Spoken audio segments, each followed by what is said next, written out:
Karen Scholl. I work for Alaska Fire Service here in Fairbanks, Alaska. This year in the Upper Yukon zone, we've had quite a few lightning strikes. We had a big bust in early July. It became originally known as a Chalkyitsik complex. We took it over. We had a series of 10 to 15 fires on the Chalkyitsik complex, and then later on when we came back, now we took over the Cornucopia complex, which is out near Beaver and Venetie, and we had 25 fires that we were responsible for monitoring as well as taking action on. We did our in-briefing with the zone, got our marching orders. We went up there, took a look at the values at risk. We knew right off what we had to deal with. We had village of Chalkyitsik, the river corridor on the Drought River, and we also had over 100 native allotments that were within our planning area and our protection area. So we had quite a bit of planning to do. We had a lot of resources we need to get moved out. In that time frame also, we were looking at some of the highest indices we've ever had in the state. So it was a big task. So with the native allotments in Alaska, we're charged with full protection on these native allotments. They're selected land, generally on a riverway that provides either subsistence or fishing camps where folks go to get their food, hunting. People rely on it. You know, like on a river would be good fish net area, and that's where they camp. That's why a lot of these allotments are just scattered all over the place, because that's where our grandpa and grandmas raised us, you know, and that's where we came from.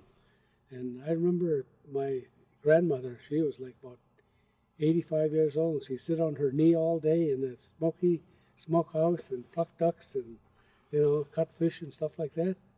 She was having a ball, and now you get an average person to have them sit there for 15 minutes. You barely get up, you know. I don't know how she did it all day. We weren't trying to do a full suppression on this fire. It was just too big. We were going after point protection, which means we're using a lot of indirect lines. And an indirect line is something that we put, a line we put between the main fire, and the value that we're trying to protect. It's generally put in Alaska by hand crews. They go in, cut with chainsaws, thinning out or actually removing all the fuels in a certain area. So you see really straight lines, which we like to fire off really straight lines. A lot of times we'll tie in a line to a waterway, to a water feature, and then connect the dots that way. And that gives us a line that we can burn off of. And what that means is we could light a fire off of that line to back into the main fire and thus stop the forward progression of the fire to the value at risk. We did put in a lot of lines out there that have not been used simply because the weather turned on us, and so we got some precipitation, kind of slowed down the fire, and so the fire didn't make any more forward progress. So you'll see a lot of fire lines out there that look like they're just out there for some odd reason. However, they could be used in the future, and at the time they were necessary in order to prevent the fire from impacting the values at risk. Another tool that we have in our toolbox that we heavily use here in Alaska and we've embraced since they first started coming out is the use of drones. And the drones that we're using mostly here are the tabletop size, the quadcopters as we call them. They've got video on board as well as a thermal camera. And specialized, we have a plastic sphere dispensing drone setup that can drop ping pong balls that ignite fuel and can be very precise with that. So when we have firing operations, instead of just using helicopters with the PSD under it, dropping on large landscapes, we can be very specific with a drone carrying a PSD machine and put the incendiary device right where we want it to be and be real specific with what we're doing. In one instance down near Odig Lake on the allotment on the northeast corner of Odig Lake, firefighters were getting ready to come off the line and go into camp, and they sent the drone up to take a look around and see where the fire was and make sure everything was sitting where they wanted it to be. What the drone saw was there was a big, huge amount of fire just off the line out of sight of firefighters on the ground, and so it was able to pick up that, man, there's a lot of heat in this area that they hadn't really realized, and had it not been for the drones, you know, things could have maybe gone a different way for us. So we were able to keep firefighters out later because the helicopters were already off for the evening, especially when we have adverse winds and they're blowing embers across our line, so they're blowing them in the wrong direction. And the operators of the drones can talk ground folks right into the exact spot and pick them up when they're really, really small and take care of the spot fires, and so they don't become an issue.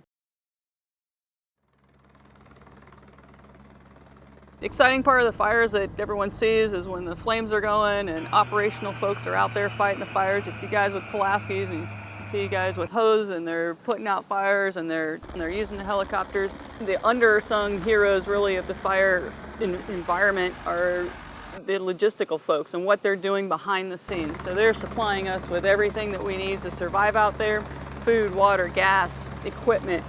And then at the end, that's all hauled back and given to them, and then they have to deal with it on the back end. We've been able to get a hose roller out to the Chalkyitsik, so guys are rolling hose, crews are rolling hose, pulling it, putting it on airplanes, and hauling it back.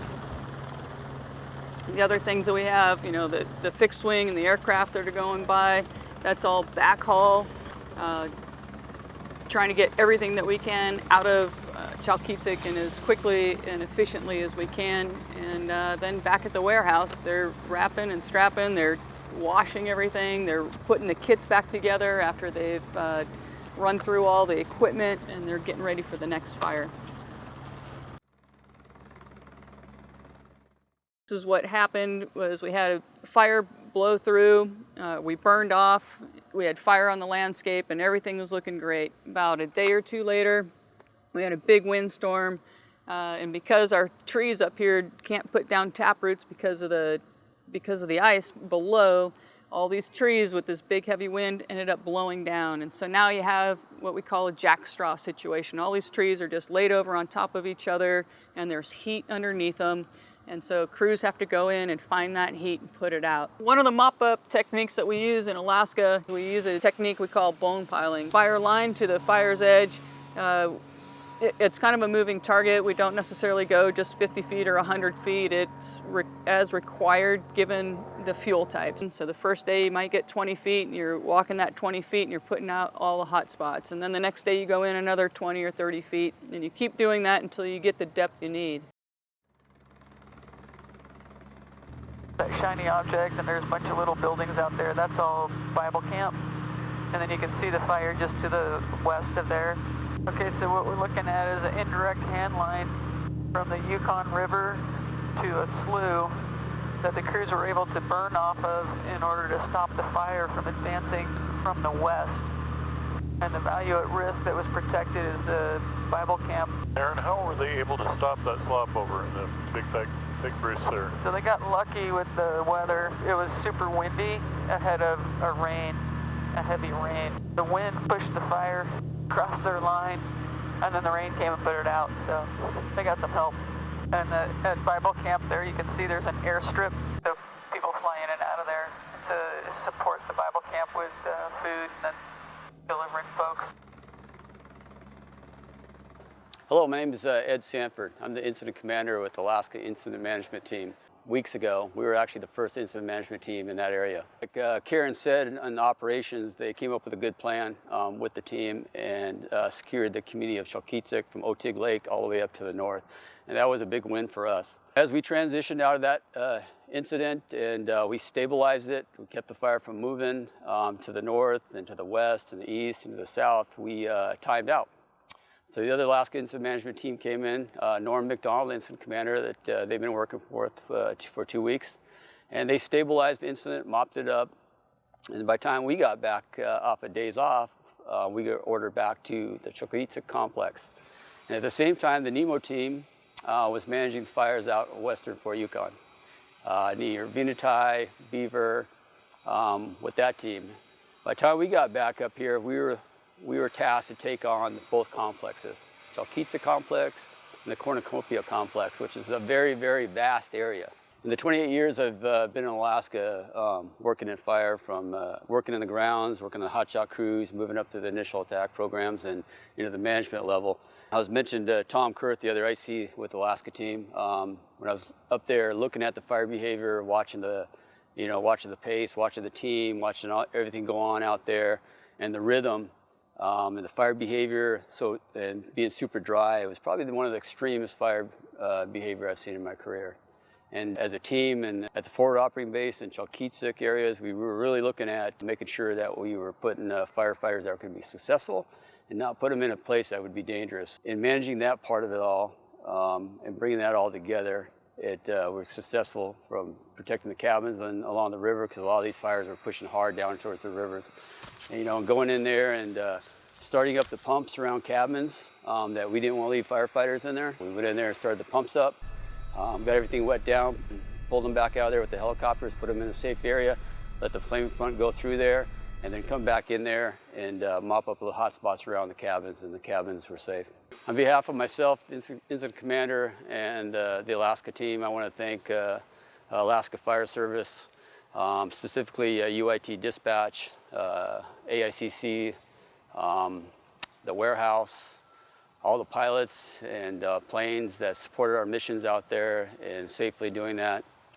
And I want to thank the folks of Fort Yukon, Beaver and Venetie, and folks from Chalkyitsik and supporting our mission, with all the boat operators, all the truck drivers, all the ATV support, all the aviation support and logistics, loading those planes, offloading those planes, helping us with food, helping us, the firefighters, get up and down the river safely, knowing everything is out there.